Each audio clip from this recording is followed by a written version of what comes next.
나는 왜 응급실로 뛰어들어갔나? 오늘은 수십 년 동안 병원 문턱에도 가지 않았던 제가 지난 12월 31일 느닷없이 병원 응급실로 급히 달려들어간 것에 대한 이야기입니다.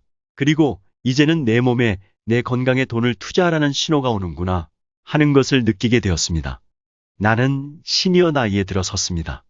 지금까지 사고가 아닌 지병으로 병원의 도움을 받은 기억은 초등학교 저학년 시절 몇 차례입니다. 그런 건강으로 인하여 60대의 나이에 저는 아직까지 자연산 치아를 보유하고 있습니다. 하지만 유년기 시절에는 충치 때문에 엄청 고통받기도 했습니다. 그리고 피부병이 좀 있었던 기억이 납니다. 그 후로는 지금 시니어 나이에 이르도록 특별히 지병으로 인하여 병원의 도움을 받은 기억이 없습니다.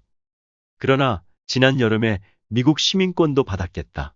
이제는 좀 여유를 가지고 운동도 하고 즐기는 생활을 하려고 산행을 시작했습니다. 그리고 해변 힐링으로 걷기 운동도 시작했습니다. 그런데 우습지도 않은 일이 발생하여 약 2개월 만에 모두 그만두었습니다. 그리고 서너 달 시간이 흘렀습니다. 지난 2021년 12월 27일 아침에 잠자리에서 일어났는데 한쪽 윗입술 부분이 아주 약간 부어올랐고 피부가 굳어 있으면서 약간의 마비 증상이 있었습니다.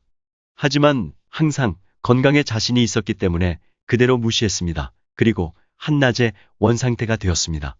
그래서 대수롭지 않게 생각했습니다. 그런데 곰곰이 생각해보니 27일, 28일, 29일에도 계속 같은 증상이 있었다는 생각이 났습니다. 12월 30일 아침 사진 속에서 보여지는 제 얼굴이 욕실 거울에 비춰지는 것을 보고 소스라치게 놀랐습니다. 도대체가 이유를 모를 상황이었기에 어찌 할 바를 몰라서 허둥댔습니다. 더군다나 집안에는 저 혼자 있었습니다. 일단 양치질하면서 잠시 마음을 가라앉혔습니다. 그리고 세면까지 마무리한 후에 친구 집에 가 있는 작은 딸에게 사진을 보내주고 응급실에 같이 갈 수 있도록 집으로 오도록 했습니다. 그런데 어이없게도 지금도 왜 그랬는지 도무지 이해할 수가 없지만 작은 딸이 도착한 후에 병원을 가지 않고 침을 맞으러 한의원을 찾아갔습니다. 한의원을 무시하는 것이 아니라 연휴가 시작되었는데 어쩌면 큰 병원으로 가야 할지도 모르는데 그런 것을 생각지도 못한 행동을 한 것에 대한 후회입니다. 그리고 전날과 마찬가지로 오후 시간이 되자 대부분 가라앉았습니다. 그러니 안심할 수밖에 없었지요. 기분 좋게 다음날 아침에 일어났습니다. 그런데 뭔가 입술 주변이 뻣뻣하다는 느낌을 다시 받았습니다. 그래서 급하게 거울을 들여다보니 이게 웬일입니까? 전날에는 윗입술 주변이었는데 오늘은 아랫입술 주변이 부어올랐고 전체가 딱딱했고 마비 증상이 있었습니다. 그때서야 다급해지기 시작했습니다. 이미 개인 병원은 예약이 불가능하고 더군다나 내일인 1월 1일부터 월요일인 1월 3일까지 개인 병원은 휴진이기 때문이었습니다. 그래서 할 수 없이 LA 코리아타운 가까이에 있는 종합병원 응급실로 들어갔습니다. 그렇게 해서 응급진료를 접수한 시간은 아침 9시 50분. 의사를 만난 시간은 밤 8시. 이것이 응급실인가 하는 웃기는 상황이었지만 그래도 병원에 와 있으니까 하면서 마음을 달랬습니다.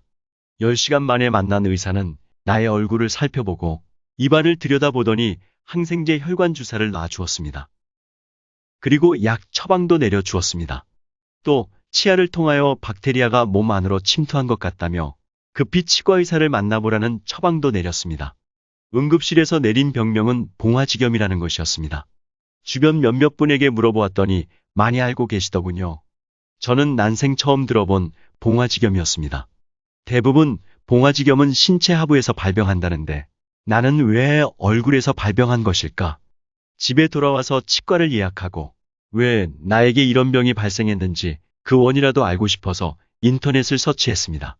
제 경우 우선 증상으로는 발병 전 2, 3일간 식욕부진이 있었습니다. 그 외에 특별한 증상은 없었습니다. 그리고 저는 만성무좀, 고혈압, 당뇨 전 단계, 난청의 진단을 받은 상태였고 그리고 신체의 면역력은 많이 떨어진 상태였을 것으로 생각합니다. 따라서 신체의 면역력 약화로 인한 봉화지겸의 발병으로 요약했습니다. 하지만 그럼에도 봉화지겸이라는 병에 걸린 것을 이해하기 어려운 것이 종합비타민하고 비타민C, 여기에 병원에서 처방해준 고혈압과 엘러지 약, 거기에다가 항생제까지 함께 복용하고 있었기 때문입니다. 뿐만이 아니라 약 3개월 동안 침으로 몸의 면역력을 키워오고 있었던 터라 봉화지겸의 발병이 더욱 이해되지 않았습니다. 하지만 어쨌든 발병 원인을 가지고 지지고 볶을 시간이 없었습니다. 그로 인한 합병증이 더 겁이 났습니다. 봉화지겸 합병증으로는 피부괴사, 폐혈증, 화농성 관절염, 골수염 등이 있다고 합니다.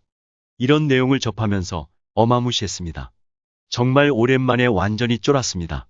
워낙 병원과는 먼 건강한 생활을 해왔는데 갑자기 응급실까지 가야만 하는 상황이 벌어졌으니까요. 곧 죽을 것 같은 기분마저 들었습니다. 방치해서는 결코 안 되는 병이라는 생각이 들었습니다. 그동안 조물주께서 건강한 몸을 주셔서 병원 문턱을 넘나들지 않았는데 다행히 미국에 와서 오바바 보험의 도움을 받게 되었습니다. 이렇게 유용하게 사용될 줄은 꿈에도 생각해 본 적이 없습니다. 하지만 문제는 치과였습니다. 미국에 사시는 분들은 잘 아시고 계시지만 치과 보험은 일반 보험과는 별도로 구매를 해야 하지 않습니까? 저는 치과 보험이 없었습니다.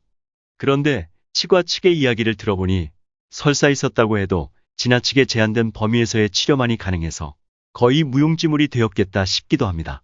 치과에서도 입안에 특별한 상처가 없어서 잘 모르겠다는 진단을 내렸습니다. 치과 일정을 마치고 집에 돌아와서 봉화지겸이라는 것에 대하여 다시 한번 인터넷 서치를 했습니다. 그리고 제가 내린 결론은 이렇습니다. 발병 원인이야 어쨌든 건강을 관리하라는 신호라고 판단했습니다. 시니어 나이대에 접어들었는데 두 딸이 결혼하는 것도 보고 손주 낳는 것까지는 봐야 할 것 같아서 더 이상 냅둬서는 안 되겠다 싶었습니다. 그래서 건강에 투자를 하기 위하여 여러 자료들을 찾아보았습니다. 운동은 건강관리의 기본이고요. 하지만 그것만으로는 죽어가고 있는 신체의 세포를 살릴 수는 없다는 것도 알았습니다. 신선하고 영양가 있는 음식을 먹는 것도 무지하게 중요하다는 것이죠. 그런데 말이지요. 오염되어가는 공기와 토양으로 인하여 자연에서 채취한 식품만으로는 충분한 영양을 공급받기 어렵다는 겁니다. 우습게 들리는 분들도 있겠지만 제 입장에서 궁여지책으로 찾아낸 것이 건강보조식품이었습니다.